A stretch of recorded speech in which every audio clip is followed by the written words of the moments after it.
अस्सलाम वालेकुम वरहमतुल्लाहि वबरकातुहू। तो आज हम बात करेंगे सेल साइकिल के बारे में और जीन्स के बारे में। तो सेल साइकिल क्या होती है, सेल की बेसिकली उसके बारे में सब कुछ। तो सेल साइकिल के दो पार्ट्स होते हैं। एक होता है इंटरफेस, ठीक है, यहाँ से लेके ये सब इंटरफेस में आएगा, और एक होता है माइटोसिस, ठीक है। सेल साइकिल के दो साइड, इंटरफेस और mitosis. Cell cycle includes all the events which occur in a cell to divide into two daughter cell. तो बेसिकली सेल साइकिल का जो मेन मकसद है, दो डॉटर सेल में डिवाइड होना होता है। तो उसमें जितने भी इवेंट्स होते हैं सबको हम सेल साइकिल कहते हैं। माइटोसिस वो पार्ट है सेल साइकिल का जिसमें जो क्रोमोसोम रेप्लिकेट होते हैं वो दो न्यू न्यूक्लिया में सेपरेट होते हैं। तो माइटोसिस वो पार्ट है सेल साइकिल का जहाँ पे जो क्रोमोसोम या फिर क्या कहते हैं हम लोग, क्रोमोसोम्स के दो जो सेट होते हैं, ठीक है, क्योंकि रेप्लिकेशन होती है, वो सेपरेट हो जाते हैं दो डिफरेंट न्यूक्लियाई में। Cytokinesis is a part of cell in which cytoplasm of a single cell divides into two daughter cell. तो साइटोकाइनेसिस वो हिस्सा है सेल साइकिल जिसमें जो साइटोप्लाज्म है एक सेल का, वो दो हिस्सों में डिवाइड हो जाता है। इंटरफेस के अंदर हमारे पास इंक्लूड होता है G1 फेस, S फेस और G2 फेस, ठीक है। और एम फेस में हमारे पास माइटोसिस होता है, साइटोकिनेसिस के अंदर तो फेस नहीं, तो उसके अंदर ही है, ठीक है। अब हम देखेंगे थोड़ी सेल साइकिल थोड़ी डिटेल में। तो सबसे पहले हमारे पास होता है G1 फेस। तो G1 फेस में क्या होता है, G1 फेस को हम G1 फेस भी कहते हैं, गैप वन फेस भी कहते हैं, यहाँ पे प्री सिंथेटिक फेस भी कहते हैं। G1 फेस में बेसिकली क्या होता है, जो सेल होता है वो प्रिपेयर करता है मॉलिक्यूलर और ऑर्गेनल लेवल पे, ठीक है, मॉलिक्यूलर ऑर्गेनल लेवल पे सिंथेसिस ऑफ डीएनए के लिए। डीएनए बनाने के लिए सेल रेडी होता है मॉलिक्यूलर और ऑर्गेनल लेवल पे। इस फेस के अंदर, सेल के अंदर बहुत सारे प्रोटीन्स होते हैं, बहुत सारे एंजाइम्स होते हैं, और ऑर्गेनल्स जो होते हैं वो सब हेल्प करते हैं रेप्लिकेशन ऑफ डीएनए के लिए। और इस फेस में साइटोप्लाज्म भी बढ़ जाता है। तो क्या क्या बढ़ेगा, प्रोटीन्स का क्वांटिटी बढ़ जाएगी, एंजाइम्स भी बढ़ जाएंगे, ऑर्गेनल्स की जो प्रोडक्शन होगी वो भी बढ़ जाएगी, और जो साइटोप्लाज्म होगा वो भी सेल में बढ़ जाएगा। तो ये होता है G1 फेस में, क्योंकि G1 फेस है सेल का मॉलिक्यूलर और ऑर्गेनल लेवल पे रेडी होना डीएनए बनाने के लिए। उसके बाद हमारा दूसरा फेस है एस फेस। एस फेस को हम कहते हैं एस फेस या फिर सिंथेटिक फेस। तो एस फेस में क्या होता है, इस फेस में जो कि एस फेस है, इधर होता है डीएनए रेप्लिकेशन, जो कि सबसे इंपॉर्टेंट स्टेप है सेल साइकिल का। यानी अगर हमारे पास 1n क्रोमोसोम्स थे तो अब हमारे पास हो गए 2n क्रोमोसोम, या फिर अगर हमारे पास सिंगल स्ट्रक्चर क्रोमोसोम्स थे तो अब हम डबल स्ट्रक्चर क्रोमोसोम बना लेते हैं, यानी कि 2n से 4n हो जाएगा। तो ये है सिंथेटिक फेस, एस फेस। तो ये था हमारा G1 फेस, एस फेस। अब हम देखेंगे G2 फेस। तो G2 फेस को हम बोलते हैं, जो कि यहाँ पे होगा बीच में, ठीक है। ये था S1, सॉरी G1, उसके बाद G1 क्या दिया, पूरा इधर G1 था, उसके बाद ये आ गया S में। अब सिंथेसिस के बाद हमारे पास G2 फेस है। तो G2 phase is called as gap two phase also, या फिर पोस्ट सिंथेटिक फेस भी कहते हैं हम इसको।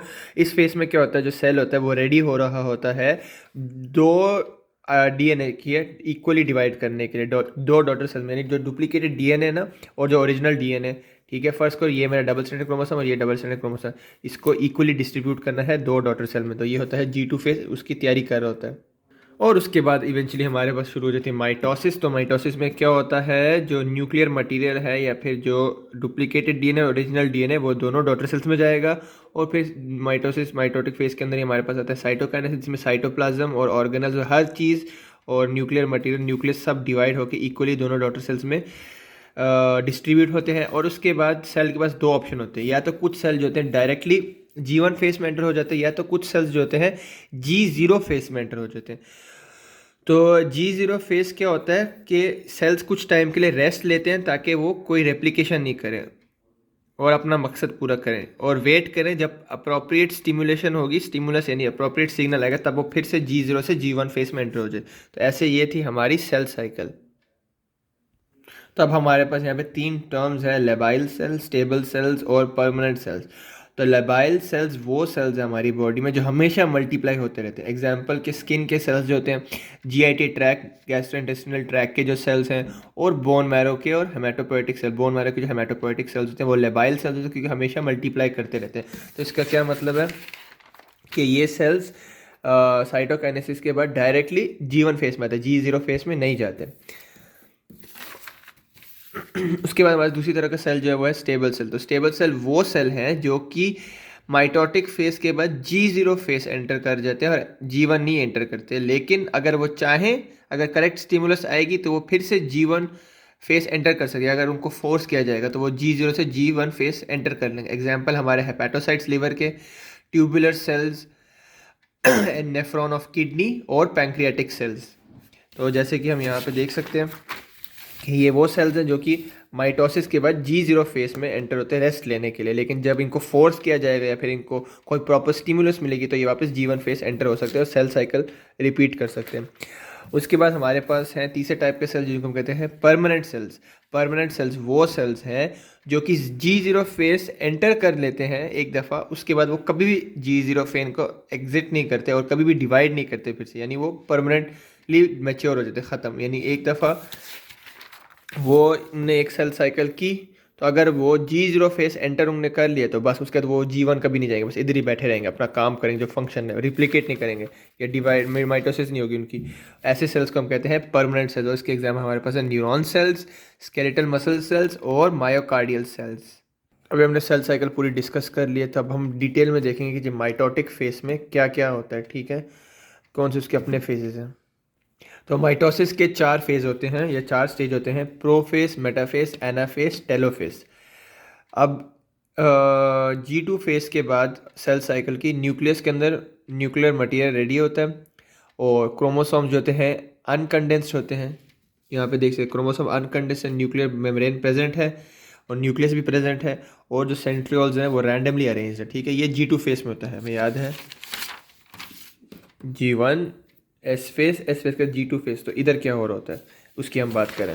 अभी माइटोसिस स्टार्ट नहीं, तो माइटोसिस स्टार्ट होने से पहले न्यूक्लियर मेम्ब्रेन प्रेजेंट है, न्यूक्लियर मटेरियल जो है या फिर क्रोमोसोम्स के लिए अनकंडेंस्ड होते हैं, सेंट्रियोल्स रैंडमली अरेंज्ड होते हैं। तो अब हमारी माइटोसिस स्टार्ट, इससे से पहला फेस हमारा होगा प्रोफेस। तो हमारा सबसे पहला फेस है प्रोफेस। तो प्रोफेस में क्या होता है, सबसे पहले जो क्रोमैटिन होते हैं या क्रोमोसोम होती हैं वो कंडेंस हो जाते हैं।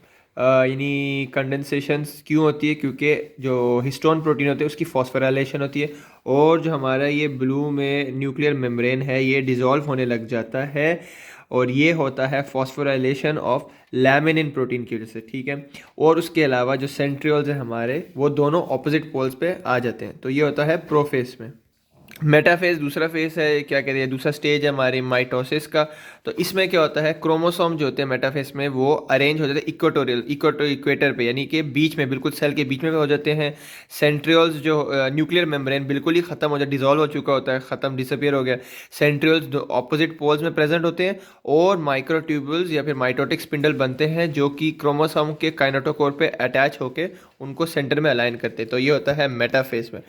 उसके बाद है हमारे पास एनाफेस। एनाफेस में क्या होता है कि जो डबल स्ट्रैंडेड क्रोमोसोम होते हैं वो टूट जाते हैं, अलग कर दिए जाते हैं सेंट्रोमियर से या काइनेटोकोर से, सेंट्रोमियर से, जिसकी वजह से हमारे पास सिंगल स्ट्रैंडेड क्रोमोसोम्स हो जाते हैं और इनको खींचा जाता है स्पिंडल फाइबर के ज़रिए ऑपोजिट पोल्स पे। उसके बाद हमारा आखिरी फेस है टेलोफेस। टेलोफेस में क्या होता है कि जो सिस्टर क्रोमैटिड्स हैं या फिर वो अलग अलग पोल पे पहुंच चुके होते हैं और अनकंडेंस होने लग जाते हैं और जो न्यूक्लियर मेम्ब्रेन है वो वापस आने लग जाता है और साइटोकाइनेसिस भी स्टार्ट हो चुकी होती है। हमें याद रखना है कि सेल साइकिल की डिवीजन है, जो सेल डिवीजन थी, बहुत ही रेगुलेटेड फिनोमिनन है। तो जैसे कि मैंने बताया था कि सेल साइकिल बहुत ही रेगुलेटेड फिनोमिनन है। इसकी वजह से हमारे पास सेल साइकिल में 2 चेक पॉइंट होते हैं जिसको सेल को क्लियर करना होता है। चेक पॉइंट में चेकिंग होती है, वहाँ पे सेल को अपना जो भी बताका शताका दिखा क्लियर करके ना आगे बढ़ना होता है। तो बताका वगैरह क्या होता है अभी हम वो देखते हैं। वो 2 चेक पॉइंट्स हैं, एक है G1 चेक पॉइंट और एक है G2 चेक पॉइंट।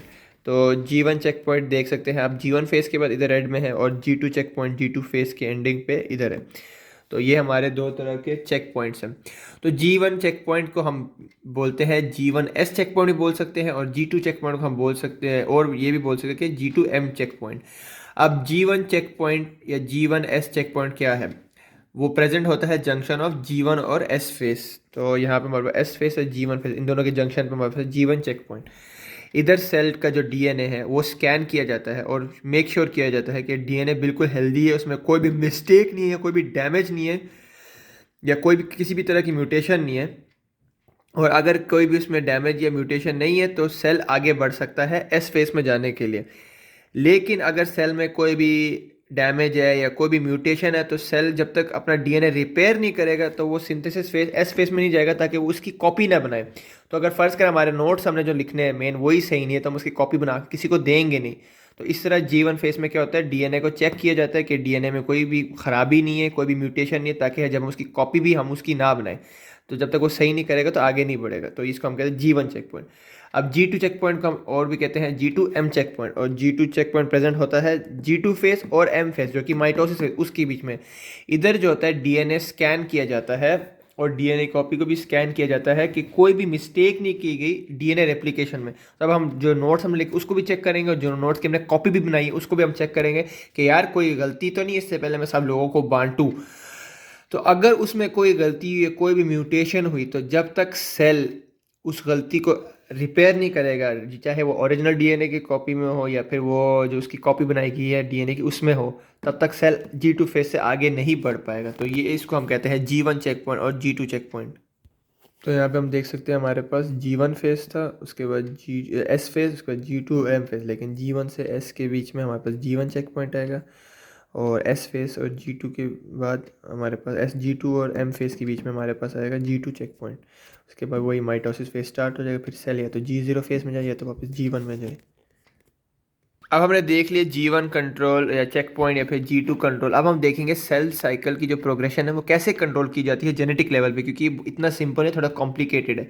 तो अब फर्ज करिए हमारा एक सेल है G1 फेस में, ठीक है, ये सेल मेम्ब्रेन है और न्यूक्लियर मेम्ब्रेन है। उसके अंदर क्या कहते हैं, जो रेड या ऑरेंज हमारी स्ट्रैंड है वो कर लिया मैटरनल स्ट्रैंड और येलो पैटर्नल स्ट्रैंड कर, ठीक है। हमारे पास दो स्ट्रैंड्स है डीएनए की, उसके अंदर हमारे पास यहाँ पे एक ग्रुप ऑफ जीन्स है, यहाँ पे एक ग्रुप ऑफ जीन्स है, यहाँ पे ग्रुप ऑफ जीन्स है।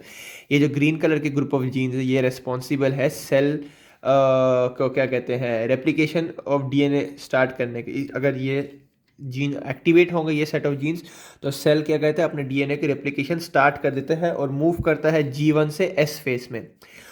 ये जो रेड कलर में ग्रुप ऑफ जीन्स है इनको हम कहते हैं एक्सीलेटर जीन्स या फिर proto oncogenes.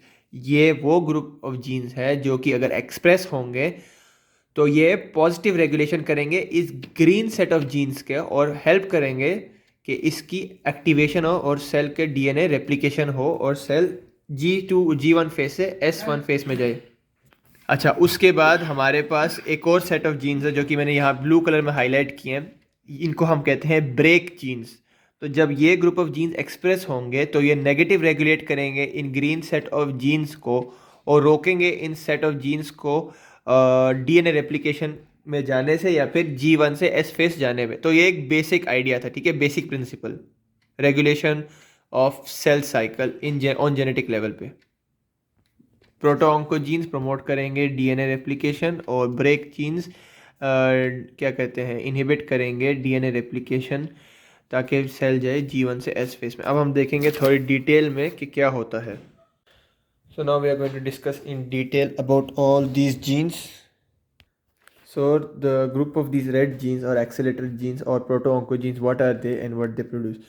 So the first gene which is activated in proto-oncogenes is responsible for production of growth factor, and the second gene here, when it is activated, it is responsible for formation of growth factor receptor on the membrane, and the third gene is responsible for production of signal transducer protein. And then when the gene 1 is activated, it will produce growth factor, gene 2 will produce growth factor receptor, and the gene 3 will produce signal transducer. So if growth factor binds, after growth factor is produced, if it goes and binds to the growth factor receptor, then it will activate the signal transducer protein. The signal transducer protein will go and act on responder genes, and responder genes produce transcriptional factors. These transcriptional factors go and act on a gene here. This gene is responsible, which is shaped of a cycle. It is responsible for production of cyclin. So transcriptional factors after activation of responder genes get produced by the after activation of responder gene, transcriptional factors are produced by the responder genes. These transcription factors will go and bind to genes for cyclin, and so cyclin gene produces cyclin. Cyclin dependent kinase CDK are always being produced within the cell, but cyclins are not always produced. They are only produced when the transcription factor will come and bind will activate the gene for cyclin. So when cyclin is produced and CDK is always being produced, what this CDK does, CDK binds to the cyclin, okay? So this CDK binds to the cyclin and then it goes and phosphorylates this monster which looks like a dog, and this monster is called as RB protein. In the mouth of this dog or this monster, there's a key, and this key is E2F transcription factor. So if this key goes and binds to this green set of genes, then replication of DNA will start and cell will enter from G1 to S phase. But since the key is in the mouth of the dog, the key E2F transcription can't go there. But cyclin dependent what we call kinase is CDK, after binding on cyclin, will go and phosphorylate this dog and open its mouth and hence what we call the E2F transcription factor will be free and it will go and bind to the green set of genes, and like this what we call our our replication of DNA will start and the cell will jump from G1 to S phase. So basically, as a recap, these are the responder genes or proto-oncogenes. So the first gene within the proto-oncogene is responsible for production of growth factor, and the second gene produces the growth factor receptor. So this growth factor goes and binds to the growth factor receptor. Meanwhile, the third gene produces signal transducer protein. The growth factor, after binding to the growth factor receptor, will activate the signal transducer protein, which will go and activate the responder genes. The responder genes will produce transcription factor. This transcription factor will go and bind and activate the gene which produces cyclin. Meanwhile, CDKs are being produced constantly within the cell, but they're just waiting for cyclin to come. So as soon as cyclin comes, CDK ride the cyclin and go and phosphorylate RB protein and release the E2F transcription factor, and so a replication of DNA starts and cell jumps from G1 to S phase. Some important things to remember here. The first gene in proto-oncogenes is called as growth factor. तो ये पहला gene जो activation होता है growth factor होता है, और इसको हम ये भी कह सकते हैं माइटोजिन भी कह सकते हैं। ग्रोथ फैक्टर को हम माइटोजिन भी कह सकते हैं, और एग्जाम्पल इसके होते हैं platelet derived growth factor PDGF, endothelial growth factor EGF, vascular endothelial growth factor VEGF और एपिडर्मल ग्रोथ फैक्टर EGF। उसके बाद जो सेकेंड जीन हमने एक्टिवेट किया था प्रोटोऑन्कोजीन्स में से वो था ग्रोथ फैक्टर रिसेप्टर, ये वाला। तो ग्रोथ फैक्टर रिसेप्टर हो सकते हैं 1 पास रिसेप्टर भी हो सकता है और 7 पास रिसेप्टर भी होते हैं, ये आपको पता है डिफरेंट टाइप के रिसेप्टर होते हैं। तो 1 पास रिसेप्टर हमारे पास है टायरोसिन काइनेज रिसेप्टर और टायरोसिन काइनेज एसोसिएटेड रिसेप्टर। तो टायरोसिन काइनेज रिसेप्टर क्या होता है, उसमें रास प्रोटीन होता है, Raf protein activate tyrosine kinase receptor होता है। अगर टायरोसिन काइनेज रिसेप्टर पे हमारा ग्रोथ फैक्टर अटैच होगा, फिर रास प्रोटीन एक्टिव होगा, रास के बाद राफ प्रोटीन एक्टिव होगा, राफ प्रोटीन के बाद मैप काइनेज और मैप काइनेज के बाद responder gene. Tyrosine kinase associated receptor में क्या होता है, टायरोसिन काइनेज एसोसिएटेड रिसेप्टर जो है जैक काइनेज को एक्टिवेट करता है, फिर वो स्टैट प्रोटीन को एक्टिवेट करेगा और वो रिस्पॉन्डर जीन को एक्टिवेट करके उसके बाद तो सब सेम ही प्रोसेस है। उसके बाद 7 पास रिसेप्टर हमारे पास दो तरह के होते हैं, जी स्टिमुलेटरी प्रोटीन और GQ प्रोटीन। जी स्टिमुलेटरी प्रोटीन जो एडिनल साइक्लेस को एक्टिवेट करता है, जो कि कैंप बनाता है ATP से, और कैंप जाके प्रोटीन काइनेज A को एक्टिवेट करता है, प्रोटीन काइनेज A फिर से जाके इधर रेस्पॉन्डर जीन को एक्टिवेट करता है, उसका ट्रांसक्रिप्शन फैक्टर और हमारी यूजुअल साइकिल। फिर GQ प्रोटीन जो है वो एक्टिवेट करिए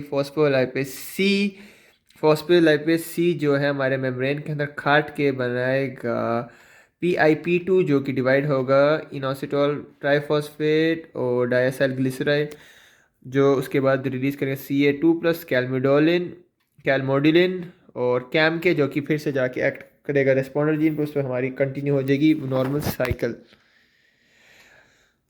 इसके अलावा प्रोटीन काइनेज C एक्टिवेट होगा तो फिर से वो भी जाके एक्टिवेट करेगा रिस्पॉन्डर जीन को। तो अब हम आते हैं थर्ड जीन की तरफ। थर्ड जीन का हमारा जो ग्रुप था वो था सिग्नल ट्रांसड्यूसर प्रोटीन। तो सिग्नल ट्रांसड्यूसर प्रोटीन हो सकते हैं हमारे पास ras protein, Janus kinase, STAT protein और प्रोटीन काइनेज है, जो हमने यहाँ पे देख लिया। जैसे कि यहाँ पे था रास प्रोटीन, यहाँ पे था जेनस काइनेज, यहाँ पे हमारे पास था क्या कहते हैं प्रोटीन काइनेज A। उसके बाद फोर्थ जीन हमारा होता है प्रोटोऑन्कोजीन, उसको हम कहते हैं रेस्पॉन्डर जीन। रेस्पॉन्डर जीन जो यहाँ पे था, रेस्पॉन्डर जीन का एग्जाम्पल है MYC gene, FOS gene, JUN gene या फिर RAL gene, and they produce transcription factors that activate cyclin. पांचवा जीन जो ग्रुप में होता है हमारे पास साइक्लिन का जीन होता है, ठीक है। और छठा जीन जो होता है हमारे पास CDK का जो जीन होता है, साइक्लिन का जो जीन होता है वो दो तरह के साइक्लिन बनाता है, साइक्लिन डी और साइक्लिन ई। साइक्लिन डी जो है वो बाइंड करता है सी डी के 4 और 6 के साथ, और साइक्लिन ई बाइंड करता है सी डी के 2 के साथ। तो इसका मतलब साइक्लिन के जो जीन है वो बनाता है साइक्लिन डी और साइक्लिन ई, और सी डी के का जो जीन है वो बनाता है सी डी के 4, सी डी के 6 और सी डी के 2। तो यहाँ पे जैसे हम देख सकते हैं कि साइक्लिन डी और ई ये जीन बनाएगा, डी और ई, और ये सी डी के बना सकते हैं 2, 4, 6 सी डी के। तो सी डी के 4 और 6 जो है साइक्लिन डी के साथ बाइंड करेंगे, और सी साइक्लिन ई के साथ सी डी के 2 बाइंड करेगा। Now we will discuss in detail about the set of genes in blue color. Those were here, which were called as the break genes. So in break genes, we have very important set of genes. The first gene is the RB gene. Then we have ATM gene. Then we have gene for MDM2 gene. Then we have P53 gene. Then we have P57, P27, and P21 gene. And then we have gene for DNA repair. Okay, so what is the story? So as we know, our growth factor came, activated the growth factor receptor, which activated signal transducer protein, which went and act on the responder gene. Responder gene produces the transcriptional factor. This transcription factor goes and binds to cyclin gene. Cyclin gene produces cyclin. So CDK rides on the cyclin and phosphorylates the RB protein. The RB protein loses the E2F transcription factor, and it goes and attacks the green color genes to start DNA replication. अब यानी DNA replication start करने से पहले हमें देखना तो पड़ेगा ना कि हमने जो डीएनए रेप्लिकेट करने लगे उसमें कोई मिस्टेक नहीं, ऐसी तो नहीं हमने कॉपी बना देनी ना। तो उसको चेक करने के लिए कि हमारा डीएनए जो बनने लगा उसमें कोई मिस्टेक ना हो, उसके लिए हमारे पास सेट ऑफ जीन्स होते हैं जो कि होते हैं ब्लू कलर में। तो ये सब रेस्पॉन्सिबल है बेसिकली। अब ऑर्डर तो मिल गया कि रेप्लिकेट लगा, लेकिन ये कहीं रुको रुको हमें चेक तो करने दो, हम देखें तो सही सब कुछ सही है, ताकि आगे हम कॉपी करने दें या नहीं दें। तो आरबी प्रोटीन, जब हमने ये डॉग देखा था या मॉन्स्टर देखा था, इसके मुंह में चाबी थी E2F, वो प्रोड्यूस किया जाता है आरबी जीन से। उसके बाद ये जो हमारा एटीएम जीन है, एटीएम जीन क्या करता है, वो डीएनए को स्कैन करता है और डीएनए को पढ़ता है और देखता है वहाँ पे कोई मिस्टेक तो नहीं डीएनए के अंदर। और अगर डीएनए के अंदर कोई फर्ज कर यहाँ पे मिस्टेक निकल आई, तो फिर ये एटीएम जीन क्या करता है, ये जाके बताता है P53 जीन को। P53 जीन जो है हमारा बेसिकली वो है हमारी इमरजेंसी ब्रेक, और आरबी प्रोटीन जो हमारी रेगुलर ब्रेक है। इसका क्या मतलब हो कि P53 जीन जो होता है वो एक्चुअली इनएक्टिव होता है या सो रहा होता है, और उसके साथ बाइंड हुआ होता है MDM2 प्रोटीन। ठीक है, MDM2 जीन जो प्रोटीन बनाता है, देखो ये बाइंड हुआ है P53 के साथ, और P53 सोया हुआ है या फिर इनएक्टिव है। तो as soon as ATM gene will what we call report the mistake to P53। तो ATM जीन जैसे ही P53 को मिस्टेक बताएगा कि डीएनए के अंदर कोई मिस्टेक है, P53 जीन एक्टिव हो जाता है। और जब P53 एक्टिव होता है वो MDM2 जीन को प्रोटीन को वापस फेंक देता है और एक्टिव हो जाता है। और एक्टिव होने के बाद P53 एक्टिव करता है P21 जीन, P27 जीन और P57 जीन। और इन तीनों जीन के जो प्रोडक्ट हैं वो क्या करते हैं, वो जाके तबाह करते हैं CD के और साइक्लिन सिस्टम। यानी ये जो साइक्लिन CD के साइक्लिन के ऊपर बैठ के आरबी प्रोटीन को क्या कहते हैं फॉस्फोराइलेट कर रहा था, उस सिस्टम को ही डिस्ट्रॉय कर देते हैं। इसलिए इन P27, P21 और P57 जीन का जो प्रोडक्ट हम उसको कहते हैं CDK इनहिबिटर। जो यहाँ पे हमें नज़र आ रहा है उसको क्या कहते हैं हम, CDK इनहिबिटर। तो CDK इनहिबिटर क्या कहते हैं, साइक्लिन और CDK प्रोटीन को डिस्ट्रॉय कर देता है उस सिस्टम को। इसके बाद क्या होता है, हमारा आरबी प्रोटीन फॉस्फोराइलेट होना बंद हो जाता है और डॉगी के मुंह में चाबी वापस डॉगी पकड़ लेता है, E2F ट्रांसक्रिप्शनल फैक्टर। उसके बाद P53 जीन हमारा एक्टिवेट करता है दूसरे जीन को, जो कि है DNA रिपेयर जीन्स। और फिर DNA रिपेयर प्रोटीन्स यहाँ पे जाके कोशिश करेंगे कि DNA को ठीक करें। अगर DNA का रिपेयर सही तरह हो गया तो ATM फिर से चेक करेगा DNA को और कहेगा हाँ सही है। तो उसके बाद वो क्या करेगा, P53 जीन को डिस्टर्ब नहीं करेगा और P53 जीन वापस जाके आराम से अपनी जगह पे सो जाएगा और MDM2 जीन उसको सुला देगा, पकड़ के रखेगा। और इस तरह क्या होगा कि CDK इनहिबिटर जब P53 जीन जाके सो जाएगा तो P21, P27, P57 जीन भी इनएक्टिव हो जाएगी, क्योंकि P53 को छेड़ नहीं रहा। और इस तरह CDK इनहिबिटर जो प्रोड्यूस करते हैं वो भी कम हो जाएगा, तो वो भी इनएक्टिव हो जाएगा। और जो हमारा वापस से ऊपर से अगर सिग्नल आएगा तो सब कुछ वापस रिपीट होगा। साइक्लिन और CDK जो होंगे वो फिर से आरबी प्रोटीन को फॉस्फोराइलेट करना शुरू कर देंगे और फिर से ये साइकिल शुरू हो जाएगी। फिर से एटीएम पढ़ेगा कि कोई मिस्टेक है नहीं, अगर नहीं हुई तो एटीएम कहेगा ठीक है जाने P53 को छेड़ने की ज़रूरत नहीं है और एप्लीकेशन होने दो डीएनए की, और फिर सेल G1 से एस फेस में जंप कर देगा। तो कभी कभार ये होता है कि डीएनए इतना ज़्यादा ख़राब हुआ होता है कि एटीएम जीन बार बार P53 जीन को छेड़ रहा होता है और P53 जीन काम कर रहा होता है लेकिन डीएनए ठीक नहीं हो रहा था। तो इस सेंस में क्या होता है कि P53 जीन क्योंकि कंटिन्यूसली इरिटेट या कंटिन्यूसली काम कर रहा होता है, वो क्या करता है P53 जीन बहुत सारे ऑन्को जीन्स को इनएक्टिव कर देता है, जिसकी वजह से सेल कभी रेप्लिकेट ही नहीं कर पाएगा। बस सेल जिंदा रहेगा थोड़ी देर के लिए जब तक अपना काम करेगा, लेकिन वो रेप्लिकेट नहीं करेगा। तो इस तरह के सेल को हम कहते हैं कि सेल चला गया है सेनेसेंस में। इसको हम कहते हैं कि सेल चला गया है सेनेसेंस में। और कभी कभार तो ये होता है कि डीएनए बहुत बहुत ज़्यादा ख़राब हुआ होता है, बहुत ही ज़्यादा डैमेज हुआ होता है, कोई भी उसमें बहुत हालत ख़राब होती है इसकी, क्या कहते हैं, डीएनए की। तो P53 जीन बार बार क्या कहते हैं एक्टिव हो रहा होता है और कोशिश कर रहा होता है कि सही करे, लेकिन कोई भी रिजल्ट नहीं मिल रहा होता। तो फिर P53 और जो उसके डेरिवेटिव्स हैं उसकी कॉन्सेंट्रेशन सेल में बहुत बढ़ जाती है और P53 फिर फाइनली डिसाइड करता है कि बस अब इस सेल को डिस्ट्रॉय करना है। तो वो क्या करता है, वो प्रो अपोप्टोटिक जीन को एक्टिवेट कर देता है और कॉज कर देता है सेल अपोप्टोसिस। तो सेल पूरा का पूरा डिस्ट्रॉय कर देता है P53। इसलिए P53 जीन को हम कहते हैं गार्डियन ऑफ जीनोम, क्योंकि P53 जीन श्योर करता है कि जो ओरिजिनल डीएनए सीक्वेंस है वो बिल्कुल सही रहे और उसमें कोई भी ख़राबी ना हो, और अगर उसमें कोई ख़राबी है भी तो उसको रिपेयर कर दिया जाए, और अगर वो रिपेयर नहीं किया जा सकता या तो फिर उस सेल को या तो सेनेसेंस में भेज दे या फिर उस सेल को डिस्ट्रॉय कर दे अपोप्टोसिस के ज़रिए। तो अब हमें क्योंकि कॉन्सेप्ट थोड़ा क्लियर हो गया, हमें पता चल गया है कि प्रोटॉन को जीन्स का रोल क्या था और हमारे जो ब्रेक जीन्स में से उनमें क्या क्या किस किस का क्या रोल था। तो अब हम डिस्कस करेंगे। हमें याद होगा कि हमने पढ़ा था कि G1 और G2 से पहले हमारे पास कुछ चेक पॉइंट होते हैं, G1 चेक पॉइंट और G2 चेक पॉइंट। तो इम्पॉर्टेंट बात यह है कि G1 चेक पॉइंट पे क्या होता है, अब हमें वो समझ आएगा।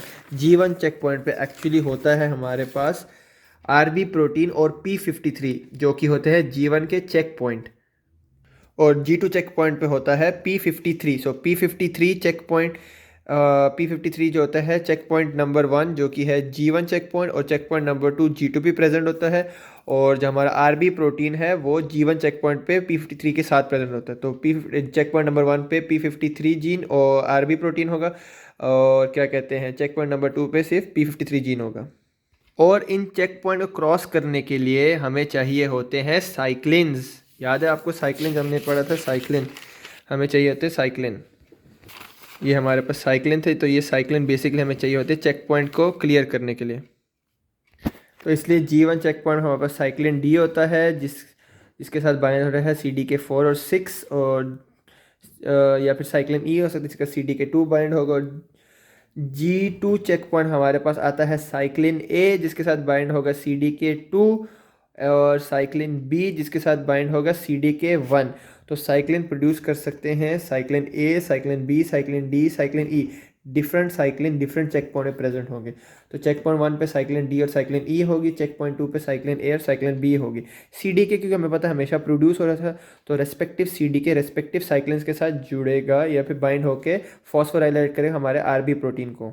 अब क्योंकि हमारा सारा कॉन्सेप्ट सेल साइकिल कंप्लीट हो गया, क्लियर हो चुका है, तब हम थोड़ी सी बात करेंगे म्यूटेशन के बारे में और कैंसर रिलेटेड टॉपिक के बारे में। तो अगर प्रोटो ऑन्को जीन्स म्यूटेट हो जाएंगे तो क्या होगा। तो जैसे कि मैंने बताया कि अगर फ़र्ज़ करें हमारे proto onco genes over proliferate होंगे तो क्या होगा। तो अगर ये ओवर प्रोलिफरेट होंगे यानी कि ग्रोथ फैक्टर ज़्यादा प्रोड्यूस होगा, ग्रोथ फैक्टर रिसेप्टर ज़्यादा होगा, सिग्नल ट्रांसड्यूसर प्रोटीन ज़्यादा होगा, रेस्पॉन्डेंट जीन ज़्यादा काम करेगा। तो इसका मतलब है हम अपने सेल को स्लोली स्लोली लेके जा रहे हैं कार्सिनोजेनेसिस की तरफ। और हमें याद रखना है कि प्रोटो ऑन्को जीन्स में अगर हमारे पास एक ही मैटरनल अलील है और एक पैटर्नल अलील है, ठीक है, ऑरेंज में मैटरनल कर लें, येलो में पैटर्नल कर लें, तो अगर इनमें से कोई एक पैटर्नल या मैटरनल एलील डिफेक्टिव हो जाए, एक ही कॉपी डिफेक्टिव हो जाए, तो सेल क्या है, प्रोटो ऑन्को जीन जो होगा वो ओवर प्रोलिफरेट कर सकता है, जिसकी वजह से प्रॉब्लम प्रोड्यूस होती है। इसका क्या मतलब है, फ़र्ज़ करें अगर हमारे ग्रोथ फैक्टर के पैटर्नल एलील में कोई मसला हो गया, म्यूटेशन हो गया और उसकी वजह से ग्रोथ फैक्टर बहुत ज़्यादा प्रोड्यूस हो रहा है, तो ये भी कार्सिनोजेनेसिस की तरफ हमें लेके जा सकते हैं, फिर ग्रोथ फैक्टर रिसेप्टर का या फिर रेस्पॉन्डर जीन या फिर क्या कहते हैं सिग्नल ट्रांसड्यूसर प्रोटीन। तो ऐसे बहुत ही क्या कहते हैं ये डेंजरस सिचुएशन हो सकती है अगर कोई भी एक प्रोटो ऑन्कोजीन का एक भी अलील अगर क्या कहते हैं ख़राब हो जाए या डिफेक्टिव हो जाए। लेकिन अल्हम्दुलिल्लाह अल्लाह ताला ने हमारी बॉडी में सिस्टम ऐसे बनाया हुआ है कि अगर फ़र्ज़ का प्रोटो ऑन्कोजीन्स एक्टिवेट भी हो जाए तो हमारे पास एक इमरजेंसी ब्रेक है और एक रेगुलर ब्रेक है। वो क्या है, रेगुलर ब्रेक हमारा आरबी प्रोटीन है और इमरजेंसी ब्रेक हमारी p53 जीन है। तो आरबी प्रोटीन जो है जो कि बनता है आरबी जीन से, ठीक है।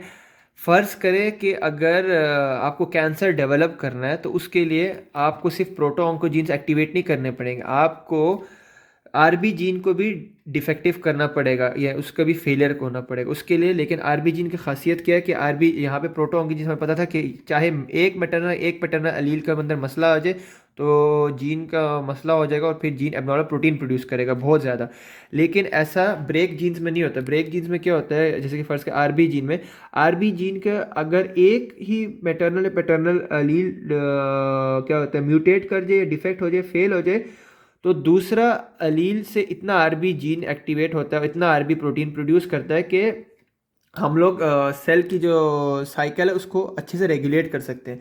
तो इसका क्या मतलब हो कि अगर हमें ऑन्कोजेनेसिस क्या कहते हैं, अगर कार्सिनोजेनिक एक्टिविटी ऑन्कोजेनेसिस के पास जाना है, तरफ जाना है, तो यहाँ से प्रोटो ऑन्कोजीन का कोई एक अलील ख़राब हो और आरबी जीन के दोनों अलील यानी पैटर्नल और मैटरनल जीन के जो अलील है दोनों ही ख़राब हो जाएं टोटली या फिर म्यूटेट हो जाए, उसके बाद ही अगर आरबी प्रोटीन पूरा फेल हो जाएगा तब हम ऑन्कोजेनेसिस की तरफ बढ़ सकते हैं। लेकिन ये थी हमारी टेम्पररी ब्रेक, सॉरी टेम्पररी नहीं, रेगुलर ब्रेक। आरबी जीन थे हमारा रेगुलर ब्रेक। लेकिन उसके बाद हमें ये भी याद रखना कि फ़र्ज़ का अगर आरबी जीन भी ख़राब है, हमारे पास एक और हमारी इमरजेंसी ब्रेक अभी ज़िंदा है जिसको हम कहते हैं p53 जीन, जो कि बनाएगा p53 प्रोटीन, जो कि अगर एक्टिवेट हो जाए, जब एटीएम पड़ेगा कि नहीं, वो कभी भी आगे बढ़ने नहीं देगा जब तक सेल अपना डीएनए रिपेयर नहीं करें। तो इसकी वजह से हमारे पास बहुत सारी सहूलतें जिससे हम रोक सकते ऑन्कोजेनेसिस को। लेकिन around 70% of cases of cancer में defect actually p53 gene system में होता है, जिसकी वजह से प्रोटो ऑन्कोजीन्स जो है अगर वो फ़र्ज़ करें म्यूटेट हुए हुए हैं और p53 जीन सिस्टम भी नहीं काम कर रहा होता तो उससे कैंसर डेवलप हो सकता है। क्योंकि फ़र्ज़ के अगर प्रोटो ऑन्कोजीन में से कोई एक मैटरनल पैटर्नल जीन म्यूटेट हो चुका है या फिर उसमें कोई ख़राबी आ चुकी है और वो बहुत ज़्यादा प्रोड्यूस करे अपना प्रोडक्ट और आरबी प्रोटीन भी ख़राब है, तो p53 जीन अगर सही होगा ना तो वो कभी भी सेल को रेप्लिकेट नहीं कर रहे। उसको पता है क्योंकि डीएनए ख़राब है, वो वापस कहेगा सही करते रहो, सही करते रहो। अगर नहीं सही कर पाएगा तो वो सेनेसिस में भेज देगा या तो वो सेल की म्यूटेशन कर देगा। और क्या कहते हैं, लेकिन अगर हमारा ये क्या कहते हैं p53 सिस्टम डैमेज्ड है और सही से नहीं काम करा तो जब भी सेल के डीएनए में कोई मिस्टेक होगी तो कोई भी उसको चेक करेक्ट करने वाला नहीं होगा और सेल की जो म्यूटेशन है उसके अंदर एक्यूमुलेट होती रहेगी और इस तरह फिर हमारे पास न्यूप्लास्टिक ट्रांजिशन होने का बहुत बहुत बड़ा चांस है। तो ये था हमारा कुछ ऑन्कोलॉजिकल से रिलेटेड कॉन्सेप्ट सेल साइकिल से। ह्यूमन पैपिलोमा वायरस जो है हमारे में वो कैंसर इस तरह प्रोड्यूस कर सकते हैं क्योंकि एचपीवी वायरस जो होता है वो सर्टन प्रोटीन बनाता है जो कि एक्चुअली फॉस्फोराइलेट करते हैं आरबी प्रोटीन हमारे डॉग को, जिसकी वजह से E2F ट्रांसक्रिप्शन फैक्टर ज़्यादा एक्सप्रेस होता है जिसकी वजह से सेल ज़्यादा रेप्लिकेशन करता है।